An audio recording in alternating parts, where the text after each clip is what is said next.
Right, so here we go. I'm super excited to be here with all of you for the Joy and Gratitude panel conversation. And it's something that I've been looking forward so much, and I'm absolutely grateful that you've all made it here, my friends and colleagues. And really the topic came up for me in so many ways. Last year has been quite challenging for me, and joy and gratitude have been kind of my lifesaver, but also with different, through coaching conversations with clients, through conversations with moms, friends. I mean, some of you, we chat a lot because we are real life friends here. And this topic of joy and gratitude kept coming back. And that's why I really wanted to have a bit more of an in-depth conversation. But also what I realized was that obviously joy and gratitude can be found, can be created, can be seen in so many different ways. There's so many. Oh, I'm just seeing a message from Yoli. Yoli is supposed to join. Did you start the meeting? Yes, Yoli, come in, please. Let me just message her quickly that she can still join us, because we want to have her talk as well. Yes, please come in. Yeah, it comes in so many different shapes and forms. And actually, that's one of the questions I'm looking forward for you to answer. What looks joy for you? And I realized that obviously I have my own experience, I have my own beliefs, I have my own environment. And so I have certain thoughts and opinions about joy and gratitude, but everyone here will have their own particular take. And what I love about this opportunity of being online from around the world is having exactly this, different viewpoints from different women in different stages, from different cultures, from different situations. So I'm really grateful that we can have this platform where we can share and where we can really just show the audience that there are different ways. And that's what I want to give to the audience, is that hopefully this is going to be a conversation where, without judgment, where we are very open, honest. It's a safe space, and for everyone to take away what resonates and leave behind what doesn't. It's not that, we know exactly how all of this works and here you go, this is what you have to do. These are experiences and inspirations and practices that I hope to share, that everyone tries out if they want to, and if not, that's absolutely okay as well. So yeah, that's the joy and gratitude panel today, and I don't want to talk so long. I want to really hear your thoughts and opinions. So let's get into bringing Yoli in first. Let's let her join us, and then if we can start with introducing, and because Michelle, you're just next to my little face, if you want to start, and then you hand it over to the next panel member today. Great stuff. Thanks for having me and for inviting me. It's a real pleasure to be here. And yes, so I'm Michelle. I'm based in the UK, and I'm a mum of 2 boys. They're 10 and 6, currently being very well behaved in the lounge. So fingers crossed it stays like that. It's been a bit of a crazy couple of days for us because they've been off school. The teachers have been striking. So it's been a lot of juggling and trying to find the joy and the gratitude in that craziness. So mum of 2, wife for 12 years, and I'm a holistic life coach for mums. So supporting mums in finding your inner calm, reclaiming your energy, your time, and your levels of fun, so you can really live life the most joyfully and live life in the way that you want to live it, but also role modeling that to your children as well. All of the holistic skills, tools that I have in my box that I'm using a lot this week, it's all about role modeling this to my children, so they are calm, kind, respectful, loving members of the community, and they create beautiful ripple effect out into the wider world, and live their happiest and most fulfilled lives. So that is me, and I'll pass myself on to Barbara, because you're next to me. Oh my goodness. It's such a pleasure. You said it, Michelle, already. It's such a pleasure to be here. I'm so excited to be talking with each of you, and really that whole synergy of what we're going to learn from each other. So we all have these incredible stories. I love how you started it off by saying that, life kind of went different for you this week than than was planned. My name is Barbara. I'm in the United States. I worked in nonprofit for 25 years, was executive director, fundraiser, raised millions, ran an international organization. And what I saw while I was working with helping women and children, I worked with women with disabilities. That's where my heart has always been. But what I was seeing is women had these dreams and they were putting them to the side. And, we'll wait till later, or it's just a dream, or how do I move forward?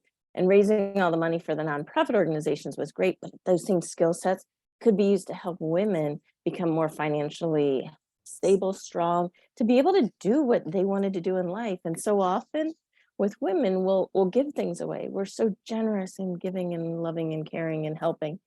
But at some point, when we start to see our own value and can give that, there's this whole thing of like, how much do we charge and what do we pay? I work to help with the marketing, finding your value and market your business so you can get paid what you're worth a lot quicker, because we think it has to be hard or it's going to take a long time. And honestly, I have a quote on my website that says, we often think we need more confidence to live our dreams when all we need is the right words.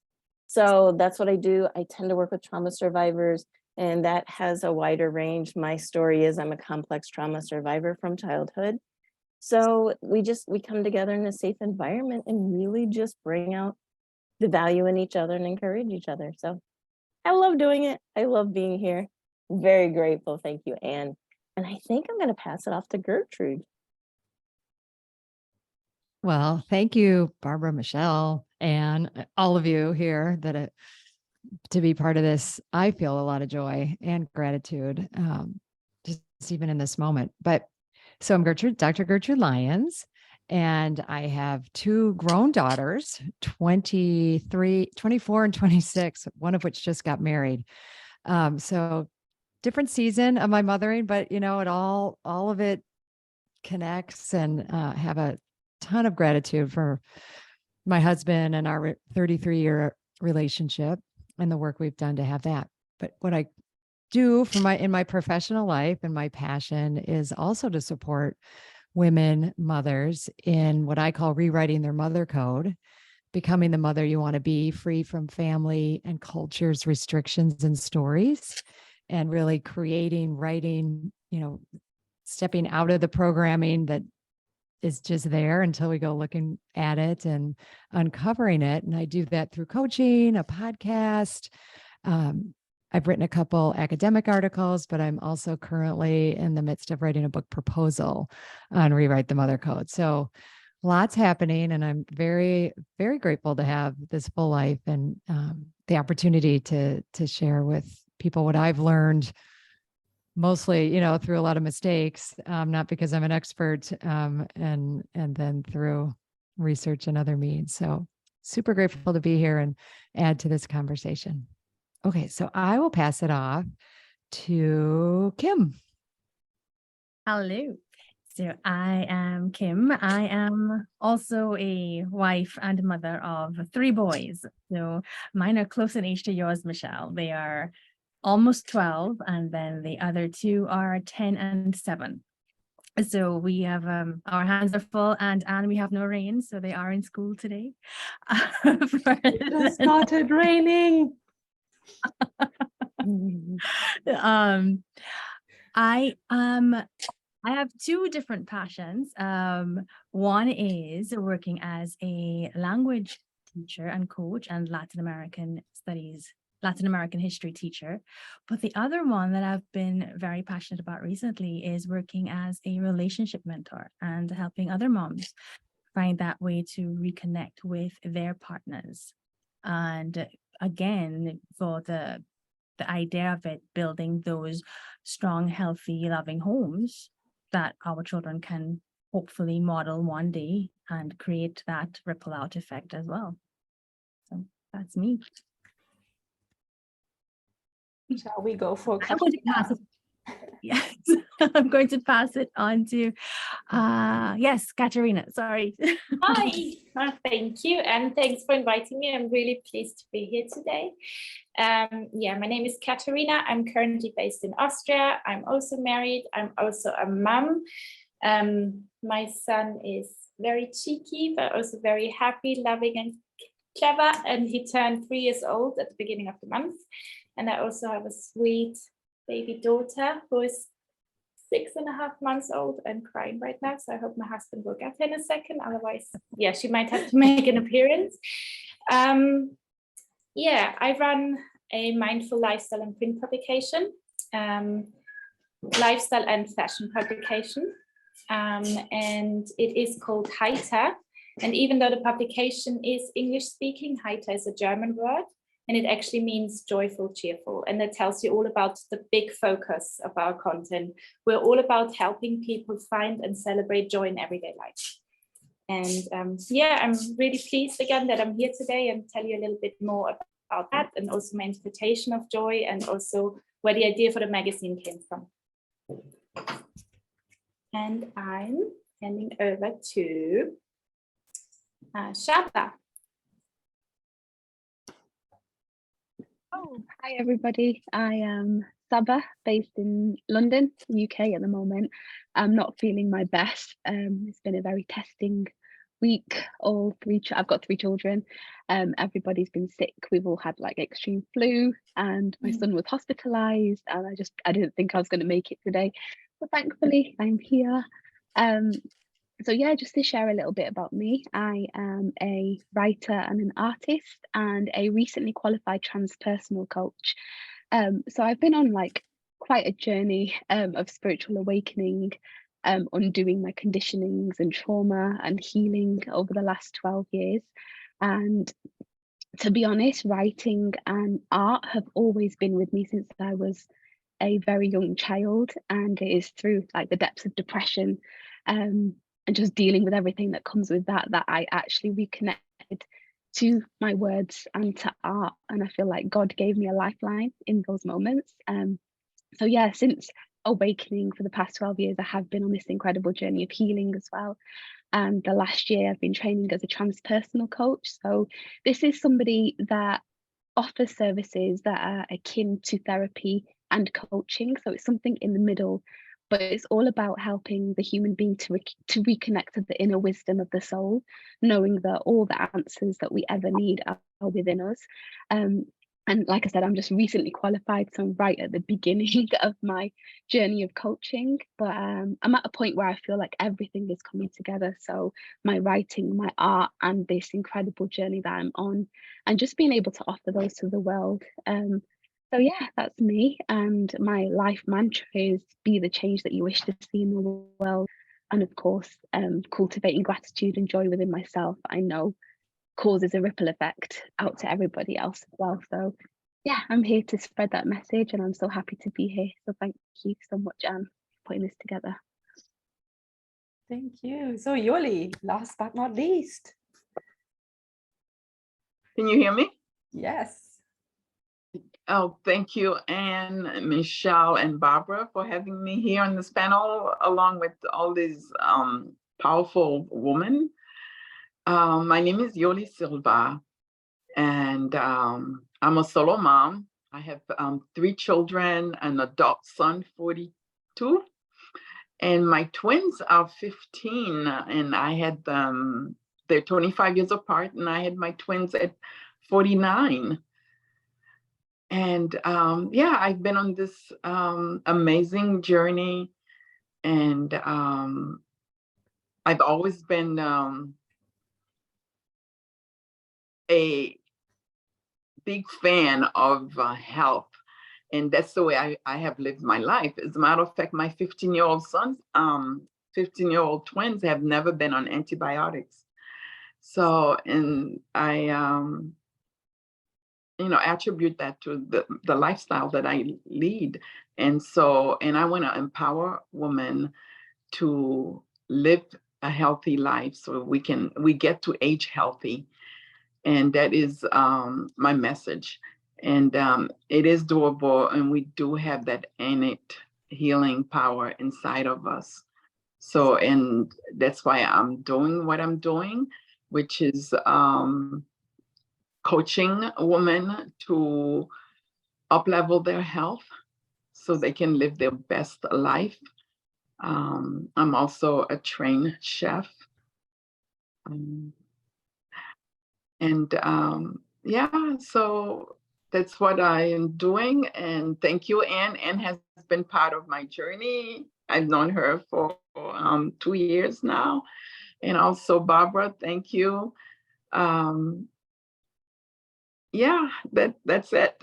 Thank you so much, Yoli. It's a huge pleasure to have you all here and to hear all your different backgrounds and all the different elements you bring to this panel. This is why I think this is just going to be an amazing conversation. So let's get into it.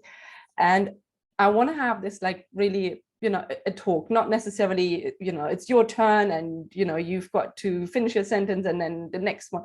Like, please get into the conversation, bounce off each other's, topics and what was said, and just really let's chat and let's bring this topic to life and our experiences, bring our knowledge and everything into it. And I really want to kick it off with that question of, what does joy mean for you? How do you define joy? Because that's actually a conversation we've already been having in my Facebook group a little bit of, when I asked, when was the last time you felt full of joy?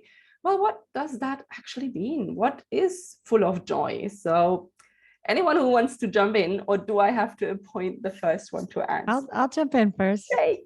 I'll jump in. Well, I think one of the things that I've learned along the way is distinguishing between joy and happiness. And because I kind of conflated them or thought they were the same, but I've really worked to understand that joy is much deeper. It has a fullness to it. I think you can connect it more with bliss. We're happy. We can, and there's not, one's not better than the other. I've learned, just this distinction has helped me follow, my deeper yearnings and understand that having all of my emotions, all of my feelings, help me have greater joy and feeling that deep, and it can be uncomfortable. That was another thing I've discovered about it along the way. Like, I think I always thought like, oh, well, it'll be so nice to be happy all the time and be joyful. And I was one of those that, always had a smile on my face because I thought that's what everyone wanted to see. So I think some of it is also reflecting, like, when something really hits me with that deep joy, I've had to expand myself to encompass it and get comfortable with it.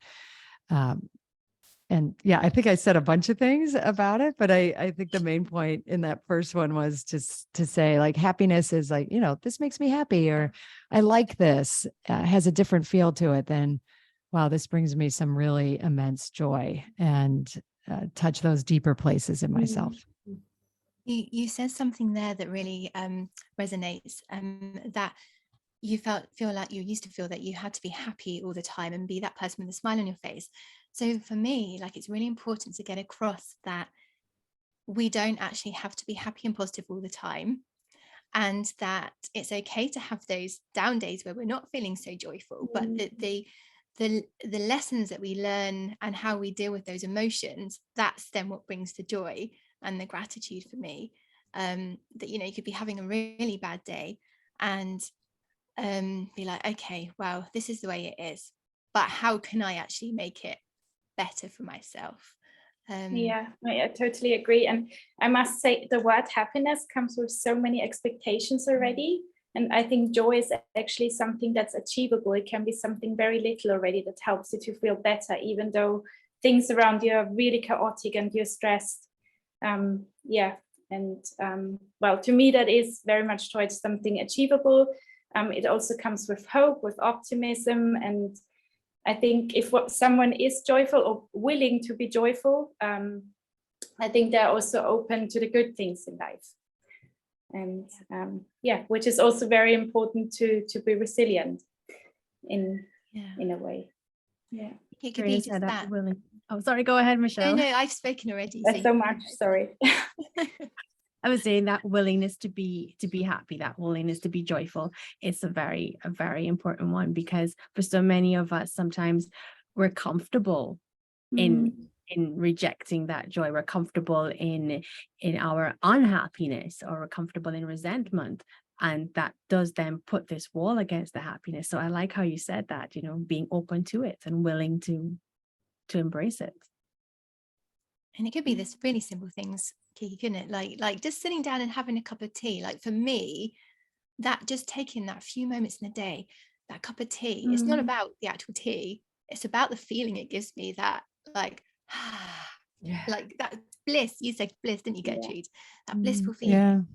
And just my heart, it's almost like a glowing feeling. That's how I would define it for me. Like my heart feels really full, and I just feel really, I could be walking out of a petrol station and might look at my boys in the car just sat chatting nicely, and I'm just like, just feels good, really good.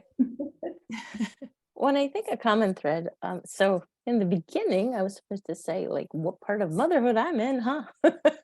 So I'm in a blended family, and I have 3 stepchildren who 2 of which are on the autism spectrum, high functioning autistic. So when you start talking about joy, I know Yoli and I were back and forth in the Facebook group, because initially I'm like, oh, I have joy all the time. And then I'm like, oh, wait. So I went into judgment mode. I'm like, what is joy? Like, did I have joy last week? Wait a minute. I feel like I'm joyful. Am I really? So there's a piece of it. And I noticed in a couple of what you said, there's almost this letting go. When we have the expectation, like happy can come with expectation. You said that, Gertrude. If there's the expectation, I had to learn, and about 2 years ago, I took a course from a coach, and the first question was suffering state. How many hours a day do you spend in suffering state? And it was, you're supposed to give a number. And I was like, yes, that was my number. Yes, I am. And so he was like, oh, some people have 4 hours a day. And I'm like, wait a minute, if I'm up for 12 hours, it's a habit. My brain was in this habit of, if I was awake, I was always looking for the problem, solving the problem. And that's part of my trauma. Saba, you were talking about the healing from your trauma.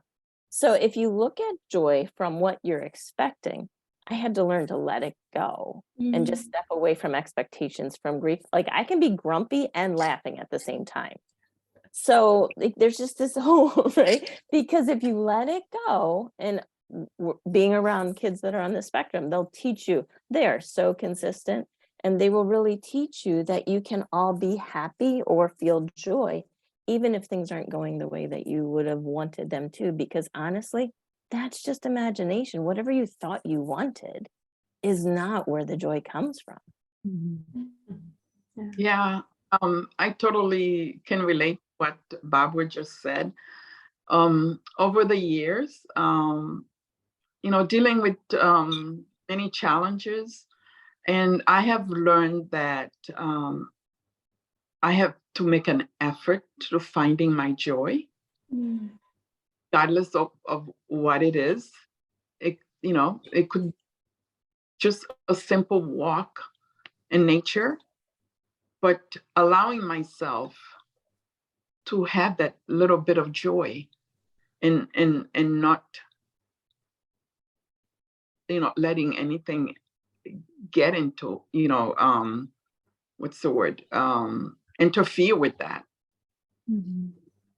Giving up that joy, it's necessary. And that's been helpful to me.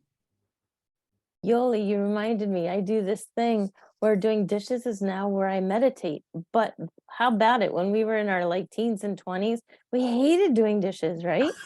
But now I just pop an earbud in and put some ABBA music on there, boo-lay-boo, and I'm doing dishes like nobody's business. And everybody else is like, I'll do the dishes. I'm like, get away, this is my time. So yeah, when you're talking about like going out of nature, and Michelle, you're talking about breathing it in, like finding those, even if you have to like go lock yourself in the bathroom for a minute and a half, joy. It's the mindfulness state, isn't it? It's the being aware of what you're doing. Because that's a therapist taught me years ago. I was having some CBT, and she said, when you're doing the dishes, okay, so what, imagine or really take in the bubbles on the liquid, the and the feel of the sponge, and it's just that being really aware of being in the moment. And yeah, you can make the mundane tasks more joyful, I think. If you just, if you play with it. I know, Anne, you're a big, one of your things is about play and adventure, isn't it? Your key core values. Yeah. Playful, and yeah, when you get playful, that is when it brings a lot of joy. I think for me, it's a lot about the intention of that thing that you do, be it the tea, the coffee, be it the dishes, the intention to get joy from it. That's something that is quite important to me. And for me, there was quite a phase in my life where I put a lot of the joy, expectation and everything onto my children, so that my children are my source of joy. And I realized that that is not necessarily the best, because, I can't control them. I can't, make them behave a certain way. I can't make them responsible for my joy. So yeah, I had to kind of like let go and relearn that a little bit and find the joy in other things, but also in myself. And for me, it's a lot also about the way I talk to myself, I'm with that more positive voice, and like, just, I don't know, like I had this grand vision of my life, and then I at some point felt like I had this very, very mediocre and small life. And I had to change that of like, what is the expectation, and how do I find joy, in what little things do I find it? And so I love all these answers and all these different viewpoints. And again, it means different things for everyone. But I think one of the common threads is like that we have to be open to find joy, and it's how personally how we see it, and what it means to us, because that's super important. What means joy to me might not mean joy to you. And I think this is really, to understand what is joy for myself and for everyone else. So Saba, you haven't spoken. You want to answer something to this question, or is your voice too rough? No, it's good. Yeah, no, I definitely would like to add something. I think for me, the last week has been such a challenge. I haven't experienced a time like this in a long time, but right now I'm just so grateful for it. Like, I'm truly a believer that we came here to experience life in its complete entirety, every emotion, every pain, suffering, joy, sadness, everything. And for me, joy can always be found because you can always access the power of the present moment.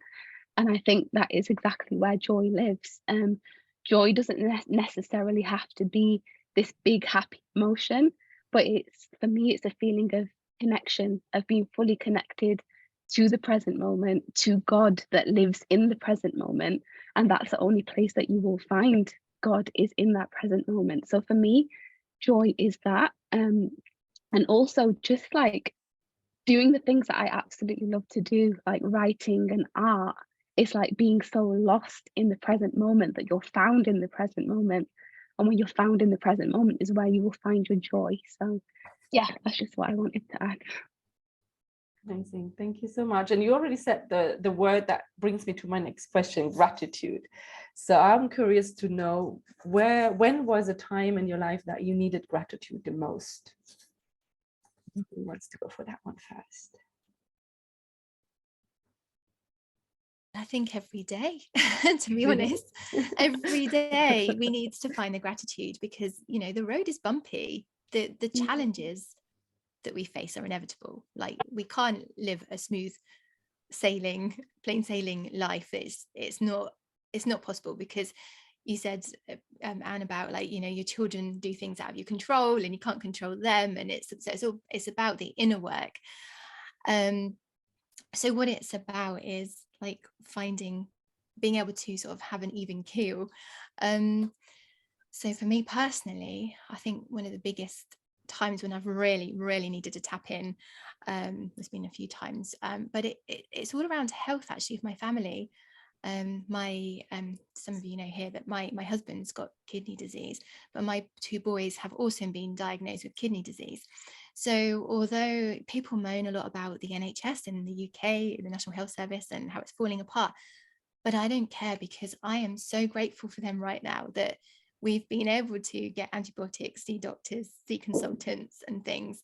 And my husband, he not meaning to like dampen the tone here, but like he did nearly die 4 years ago, but he's still here, and I am so grateful for that.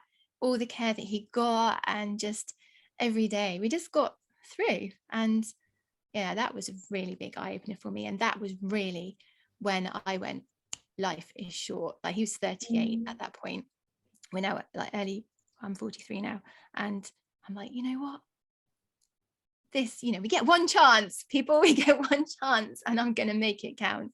So every day it's like, right, yeah, I'm grateful. So that's the big time when I've needed it. It's ongoing really for us, but as it's ongoing for everybody, it doesn't matter what your circumstances, there is always something that's going to be the challenge for people. Everyone's got their own stories and unique experiences, and yeah, there's always a reason that we need to try and find this joy and gratitude to get us through and keep that even keel.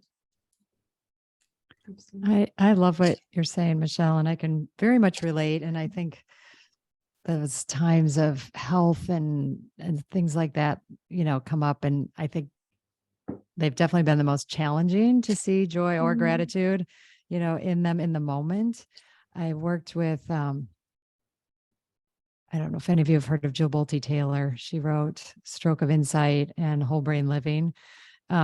Really phenomenal story. And if you Google her TED Talk, she was one of the first TED Talks to ever go viral. And there were some things that working with her that really accentuated, I don't know, my desire, my need, and also to see where I was blocked and really feeling gratitude and joy. But I had started a practice even prior to that. When you said that, Barbara, every morning waking up with some, actually, I started a practice of the minute I felt myself awake, I smile. And to me, that was, just greeting the day. I used to greet the day with fear, and snooze, and just, I wasn't even aware how much fear I had running in my system. And again, felt really uncomfortable to smile in those first moments.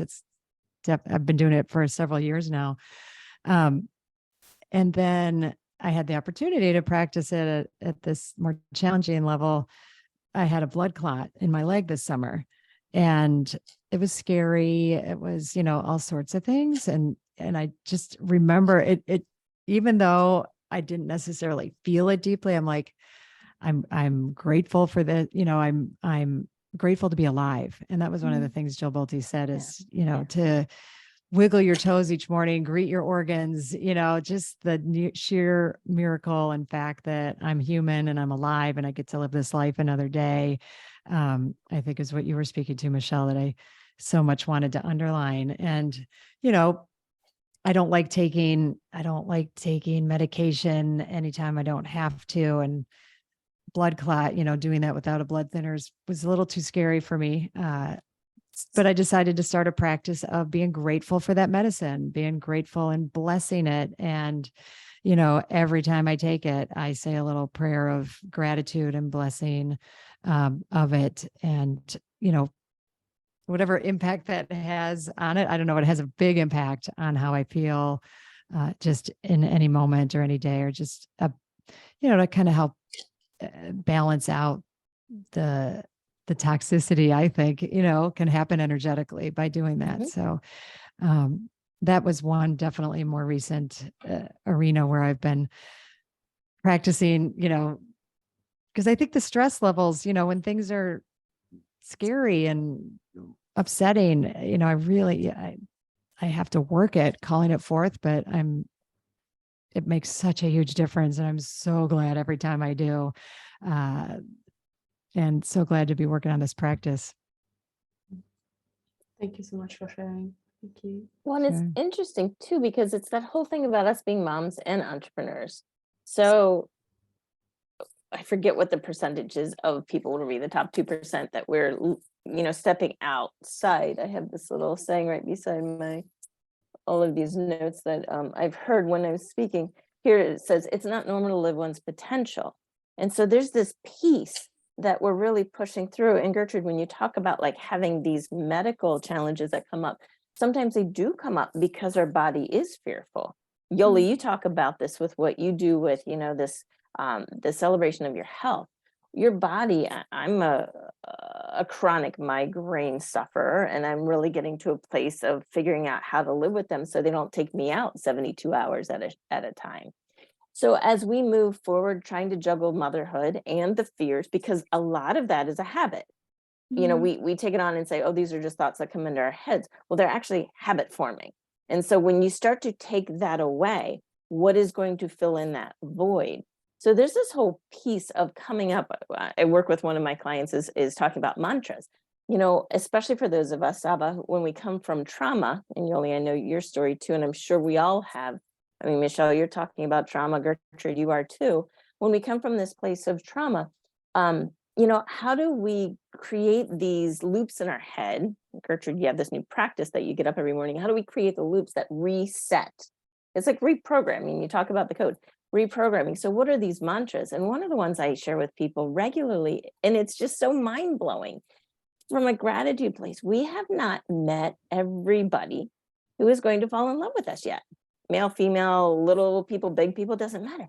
There are still more. I know I have goosebumps. I'm like, oh, when you think about that, there's just more love waiting for us if we just keep walking in this path. So I'll just stop on that. But it's just amazing. As of I don't know, like a month ago, I didn't even know Yoli. And now I consider her a really dear friend. And I'm sure it's going to be the same with everybody else here. More people to love. Yeah, exactly. Love it. For me, gratitude brings me joy, because no matter how I find gratitude every day of my life. From the time I wake up, I'm grateful for my health, my children's health. As a matter of fact, yesterday, one of the mothers I worked, and I found out that she lost her son. And all of a sudden I thought of my children, and I just like, oh my God, I'm so grateful, you know, that my children have, and that's a big thing. And, you know, we tend to take things for granted sometimes, and think how blessed we are, and extending gratitude is big, you know. It brings us joy when we do that. Really think about it. Yeah, for me, gratitude brings me joy. Yeah, I know it will be one of your next questions, but it works now. We do it every night with our little son. Before he goes to bed, we have a little gratitude practice, and we all just sit together. It's after his bedtime story, and we talk about the things we're grateful for. And just having that little routine has made such a difference to our lives as well. And well, life is by far not perfect right now, but you know, if you just look at those teeny tiny moments, it helps you to get through the rest, and it helps you to actually feel better. Yeah. And sometimes seeing it through the eyes of children is quite amazing too, because they still have this pure heart, and they don't have these expectations that we have and the experiences, and they see the small things for what they can be, that they can be small but joyful and grateful moments. So yeah, I love that. Yeah. Michelle, you were going to say something. Yeah, I was just going to say that we do something similar around the dinner table. We, as a family, we always like to, we made a point of making sure we have dinner together. So we sort of go around the table and say, oh, so what's been your best bit for today? What are you proud of? What are you grateful for today? And it's just become a bit of a practice in our home as well, which is really nice. And I don't always have to lead it anymore either. Sometimes they will say, oh, how's your day been, Mum? Which is really nice, which is proof to me that, you know, this work is like I'm role modeling to them.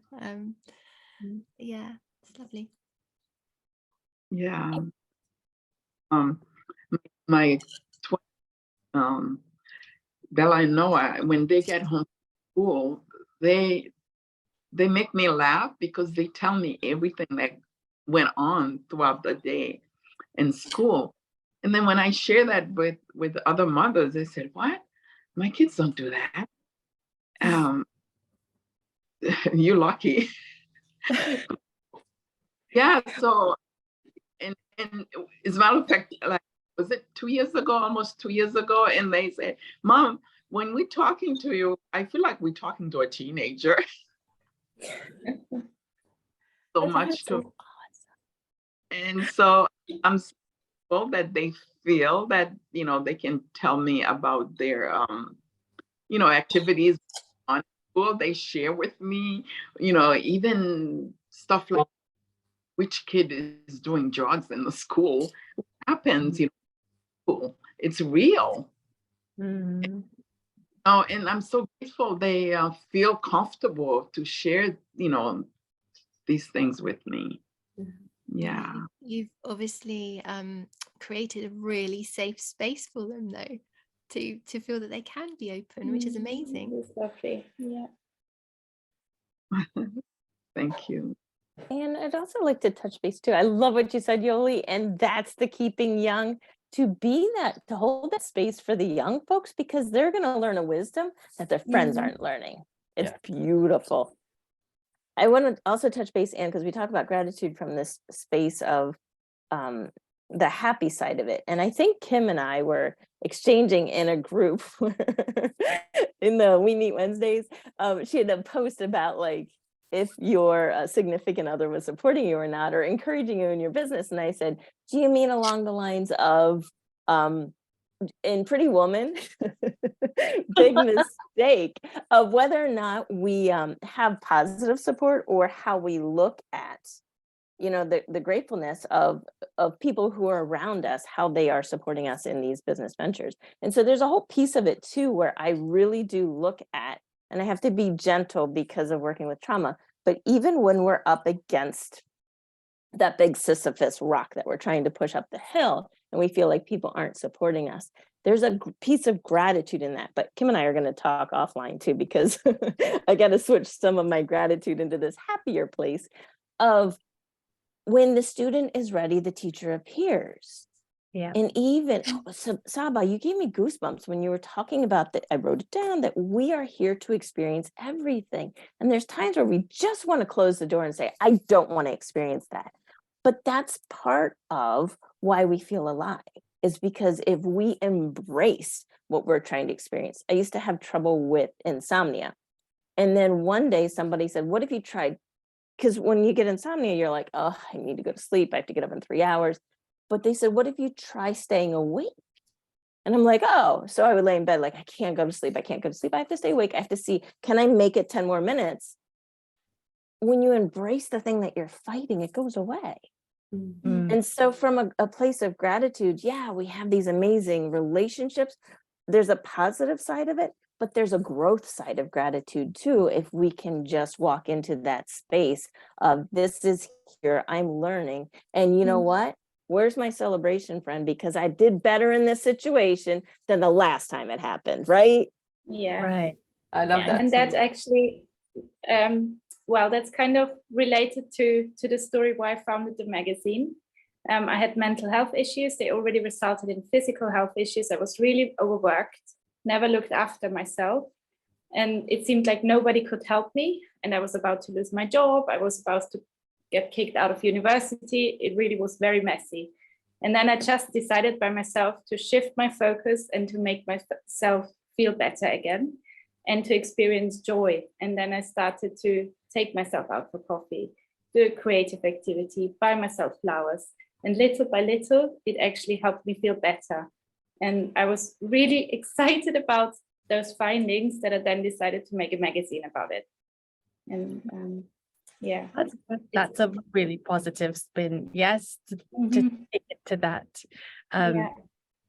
And I know, like, for me, there was, as Barbara talks about, like, the negative side of it. I remember there was this one point where I kind of used gratitude as a crutch in a way, because for me, it became this thing like, I wanted to achieve more in my life. And I would tell myself, but I'm not allowed to, because I have all these other blessings and I need to be grateful for it.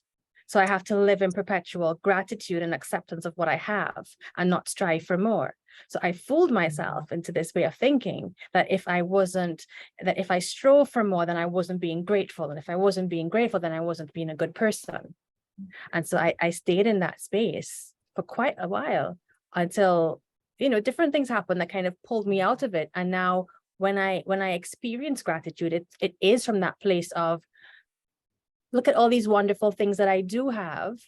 Look at these challenges I'm currently facing. Look at the journey I get to go on. And now I can say I have genuine gratitude, as opposed to before where it was like, oh, right, I'm supposed to be. Yeah. For me, the part where Barbara spoke about the growth, that was quite impactful for me. I mean, I also lost a loved one. That was a wake-up call, and like I said, I have had this grand vision for my life and felt I was having a very little life.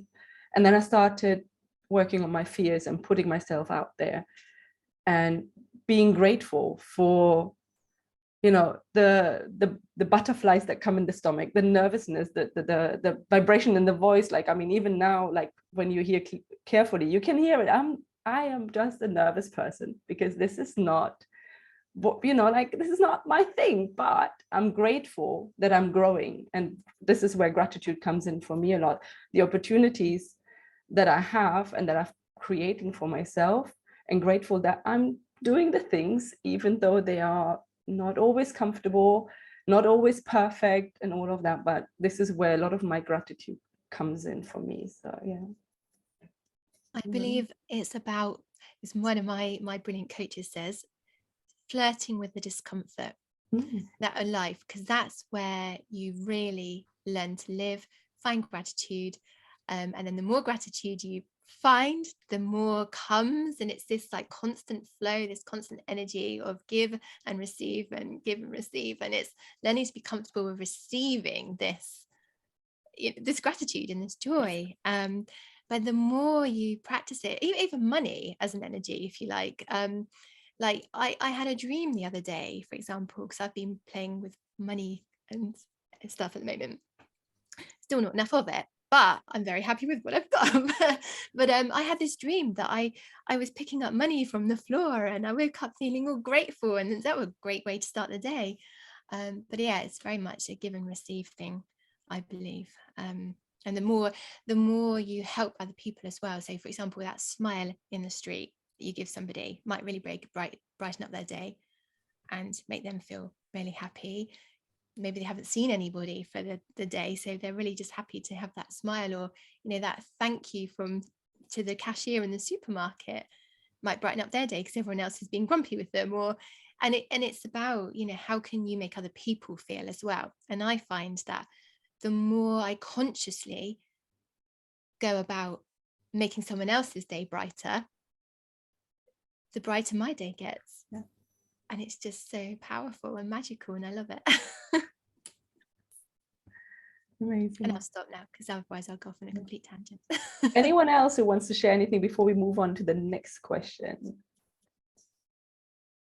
No? Okay, so I'm just curious if there's any kind of unique perspective you have on joy and gratitude practices, anything that you feel like, yeah, I want the people who are watching this, I want them to know, because this is something that is really, you know, that I really enjoy, be it joy or gratitude, anything you want to share there? Well, I'll go first. So this was part of my journey to getting back to that sense of genuine gratitude. And I was building my business, and I was very frustrated at work, and that was translating into everything else in my life. And I remember being so overwhelmed by all of the things that I was doing, trying to make a business work, and then being overwhelmed by the areas that I felt I was failing. I was failing as a wife, I was failing as a mother, I was failing, and I didn't feel like I could juggle everything. And I noticed I would go to bed at night, my brain would be full of things from my business. I would wake up in the morning, and the first thing I'd do is grab my phone and start seeing what messages came in overnight. And around the same time too, I was telling myself, you're not even being very good in your faith. So I made this deal with myself. I said, okay, you know what? In the morning when you wake up, you have to say a prayer before you check your phone. Like, okay, fine. So I started doing that. And then I was working through this whole thing about trying to be genuinely grateful. So then that prayer became first thing in the morning when I wake up, it's going through that list of all of the things I am genuinely grateful for, whether it's my husband, my children, the warm blankets that I am currently under. But that completely transformed how I would greet the day. And then it transformed how I would be when, you know, I would go downstairs and see my children first thing in the morning. And I've gotten to a point now where I don't even check the messages on the phone. It's no longer, you know, it had to be that little piece to make me do it. And now it's like, oh, the phone, I'll get to that. But no, the practice now really is waking up and saying thank you. So that's my little practice for the morning. Love it.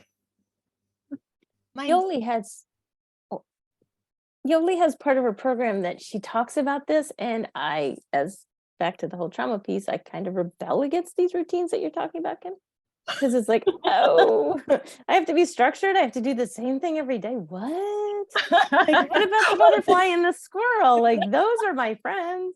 It works for me because my brain is a little bit structured like that. So no, it's gonna work for me because Yoli helped me see that it is your Me Too time. That routine becomes your Me Too time. It's the intention of it. But I'll pass it off to Yoli if she wants to talk about that or not.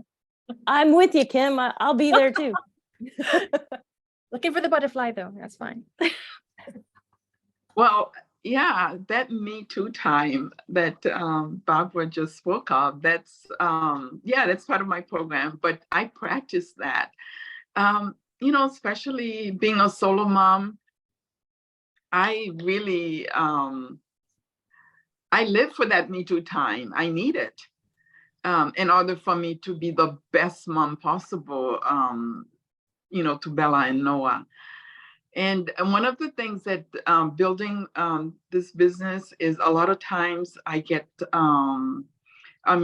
when I find that I'm getting overwhelmed with, especially with tech issues, one example. And so what I do, I've learned to just, okay, I think it's time for a break. And I leave it alone.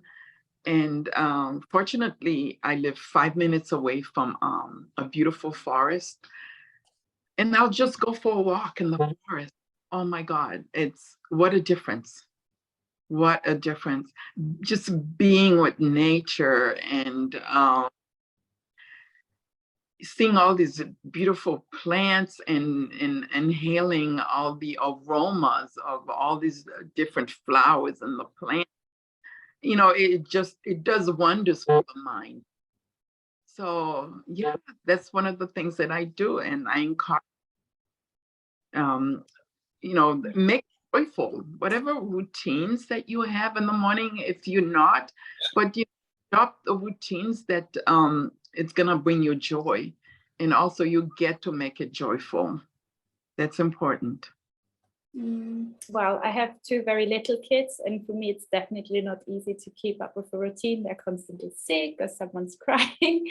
But what I figured out for myself, well, first of all, I already talked about expectations. I don't have expectations. They're very, well, not low, but you know, I can find joy in very small things. And one of the things I do every single day is getting dressed, and I make an effort for that. And no matter what, that's my moment of joy. So yeah, if there are any moms out there with small kids, you can do it too, if I can. And Yeah, I find, no, go ahead. I find that having a bank of things, like, so I have a morning routine, but I don't do the same exercise every morning. So I some days I'll do some journaling, some yoga. Some days I'll just sit in bed and do some journaling. Some days I'll just get up and do some yoga. I mean, this is what I like to do, and it is a choice. When I'm really struggling, I say to myself, well, what would my future self like me to do? How would my future self behave? What would she do to be the person that you actually want to be today? And I know that she doesn't want to be be like moping around in bed, like, no, I don't come and get up. So I make the effort to get up. Even just before coming onto this call, I thought, well, I'm going to put some perfume on. Nobody can smell me, no one's here, but it makes me feel good.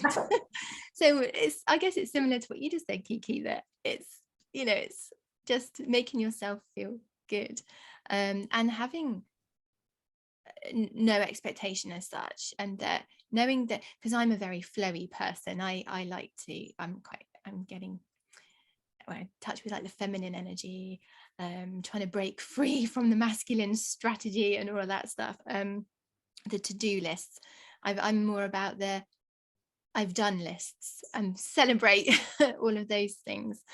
So yeah, so I think my key kind of advice with regards to you know, look, what is like my unique perspective, and what you need to, what I like to do is just keep an open mind and know that it's an ongoing thing, and then it just comes. It's just a choice, and if you choose to find joy, choose to find gratitude, you will find it somehow, in whatever way suits you, whatever way works for you and flows with you. That's my little. And just Michelle, one thing to I just add want with- to. Sorry. You go ahead, Gertrude.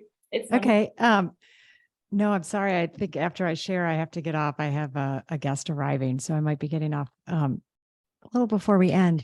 But well, so much is striking me, and I'm learning, and I'm grateful for, you know, what I'm learning from all you women today, even.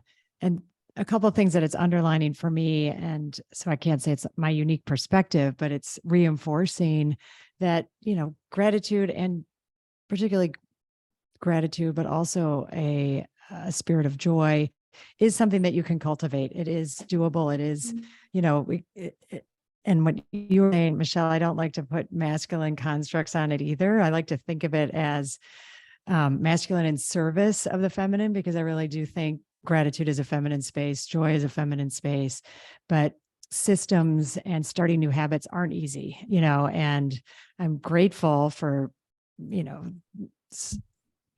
whether it's setting up support, whether it's setting up, you know, some sort of system that's going to remind me to be grateful, you know, that's going to remind me to shift out of maybe some zone I'm in, any chance that I can get, and to then have a lot of compassion as you're building it. You know, I think, you know, where then can just start to become a habit. It feels much more accessible to me than it did a while back. But it was because I intentionally decided to practice it. You know, it didn't just happen. And I think sometimes, you know, us remembering that and be like, oh, you know, why don't I ever feel grateful or joy? I want to feel more joy. It's like, okay, well, I have to decide to work on it. And then the good news is we can, and it's amazing. And to then underline all the amazing physiological effects and the impact, this is not also just an airy fairy thing like to feel good.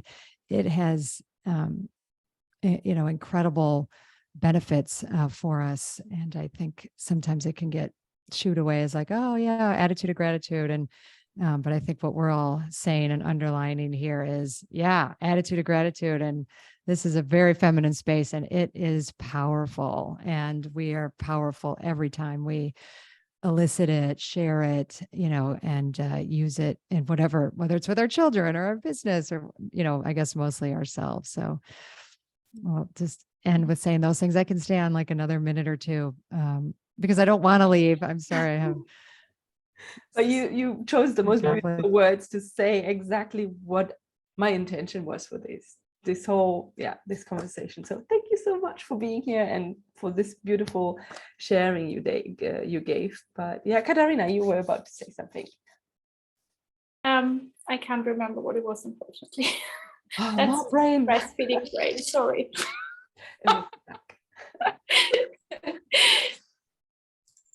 Saba, how about you? A little bit from you?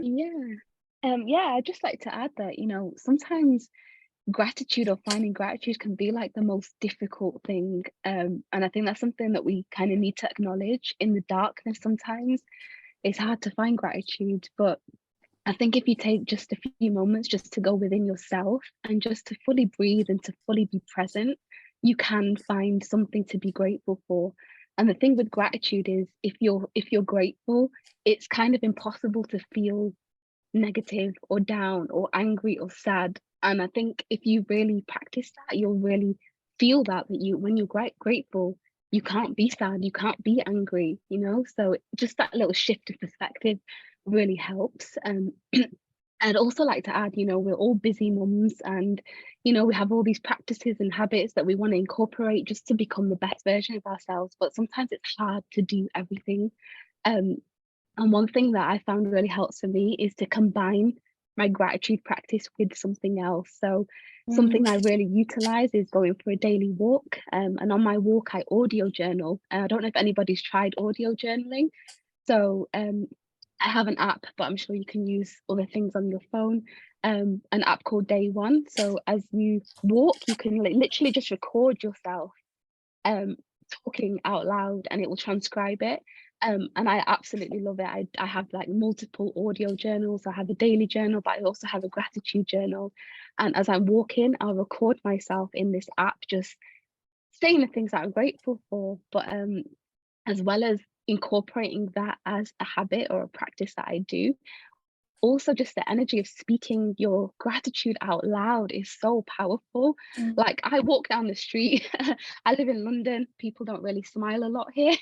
I'm originally from up north, so everybody smiles there. So I just walk down the street and I just listing all these things I'm grateful for, speaking out loud. People probably think I'm a crazy woman, but that energy, it reciprocates, you know. People see you smiling, they will actually smile back in London. It's amazing. So yeah, just be grateful, speak it out loud, and watch how powerful that is and how much joy and gratitude that will bring back into your life as well. Beautiful. I have to try that, because yeah, the writing, journaling is not really, yeah, I mean, I don't do a lot of journaling, but the speaking, that sounds like something I would very much enjoy. Yeah. It's like my like little joy and gratitude practice is also going for walks on the beach in the morning.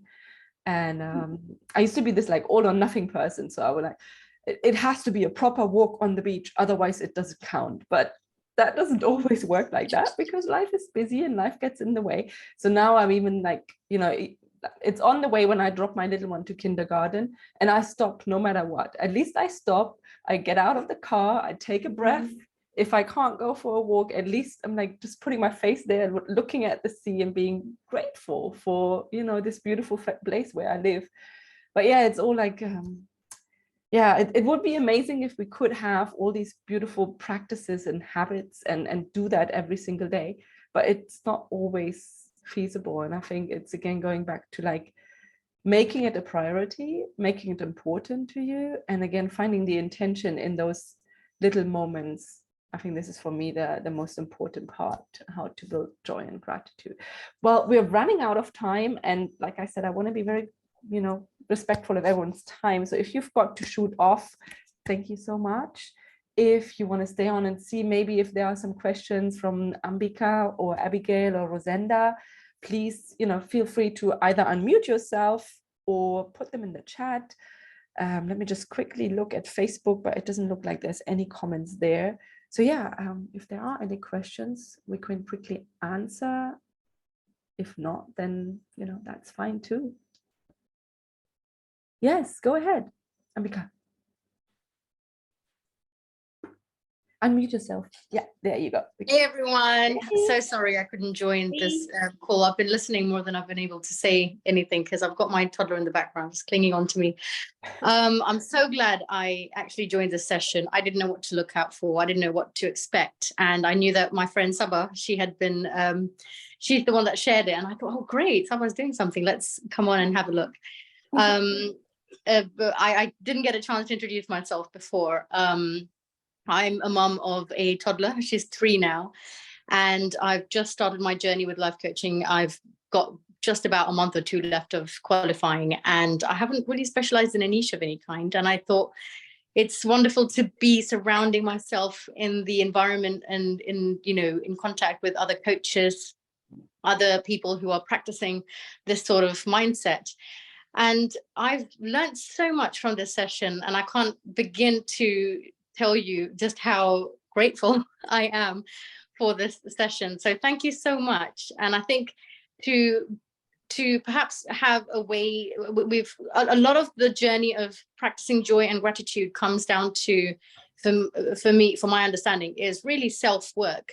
But it can be a really lonely journey when you're in an environment that doesn't allow you to think on that path. And I think having some sort of accountability with people, engaging with people, will allow, well, it's doing it for me for now.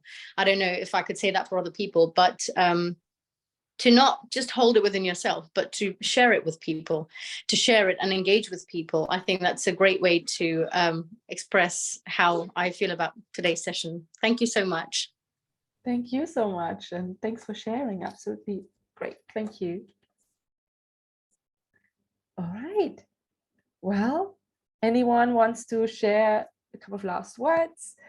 Feel free. I just want to say thank you. I really appreciate that you've all taken your time and been here with me today and shared this wisdom. Barbara, I know you want to say something. Just one thing really quick. I know Kim and I are going to have to talk off screen too, because I have a different perspective on a couple of things. And with the women that I work with, I do talk to them. And I heard this from, I don't know if any of you follow Steph Taylor from, she's like New Zealand or Australia or something. She has a podcast called Imperfect Action. She talks about this too. Oh, it was Amy Porterfield who talked about it. Y'all probably know her name. About protecting. So what Ambika was saying is there's this piece of protecting. So as we do get around it and do this practice of gratitude and joyfulness, there are some times where we might want to need to protect it, especially as we're getting started with it. So there are some people sometimes where they're not as keen because they're at a different place in their journey, and that's okay. And where do we find the grace to allow them to be where they are? Because as we move forward, it's not, what's to say? It's not normal to live one's potential. So if we're pursuing something that people around us aren't used to us behaving in a certain fashion or aren't open to also practicing that. I've had challenges in the past year. You said, when do you need gratitude? I've had challenges with somebody who basically told me to stop saying thank you and that I was being too aggressive with my gratitude. And I'm like, oh, what do you do with that? So I'm hopeful, and that's a whole nother conversation. I'm hopeful that we have another one of these. And I like what Ambika was saying too, about having like these buddies, because as we step out, this whole like joyfulness, sometimes it's not well received. And I have to say that quite often the people who receive it less favorably are the people closest to us. That's what I have found. Can be true. And that's where Kim comes in handy. So I think that would be a fabulous next conversation. So exactly. Let's maybe see that topic as another one next month, if you're up for it. So it's just interesting, the different experiences, but also the similarities. And this is why it's beautiful to have you in this room here. And a lot of you have become my friends and like my lifesavers and my, sounding boards. And I mean, Barbara, we have so many incredible conversations, and Michelle and Kiki and everything. So it's, I'm just so grateful. But this is an interesting point. I'm going to write it down, and there might be another round next month. We do have to protect our dreams, our visions, and what we're going after, because especially when we're earlier on, we're so impressionable. And that's what Amy Porterfield talks about, is how impressionable your dream is, and protecting it so you keep going. Because how many times, hands raised, how many times have you felt like, oh, maybe this is too hard, I should maybe do something else, or right? So no, we shouldn't, because we were born with this purpose in life. Saba, you talk about that. This purpose in life, we have to fulfill it, because that is where the joy comes from. Barbara, I can appreciate what you just said, because I think also it's about allowing yourself to be vulnerable. And I've learned that it wasn't always easy, because I grew up in a family where I didn't hear "I love you" you know, like, but I learned from that. And it's funny, last night I was on a Zoom call with a group of people with class, and I have a couple friends there, and one of them said to me, I love you, Yoli. And I said, I love you more. And she was like, I love the fact that you're not afraid to say I love you, Yoli. and it took me a minute to think about that, because I said, wow, and I've learned to be comfortable with saying that. I practice children, because I always tell them every day that I love them. And I didn't want them to feel the way I felt growing up, not hearing it. Yeah, that's what I wanted to share. Oh, thank you. I love you, Yoli. And everyone here, thank you so much. Thank you, thank you.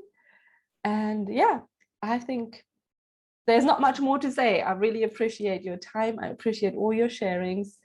I appreciate Ambika, Abigail, and Rosenda, who were live here. Thank you for everything. And yeah, I want to come back next month. So whoever is up for it, watch out for that email. I'm up for it. All right, ladies. My heart Thank is you. full. Thank you so much, ladies. It's been an absolute pleasure. I've loved it.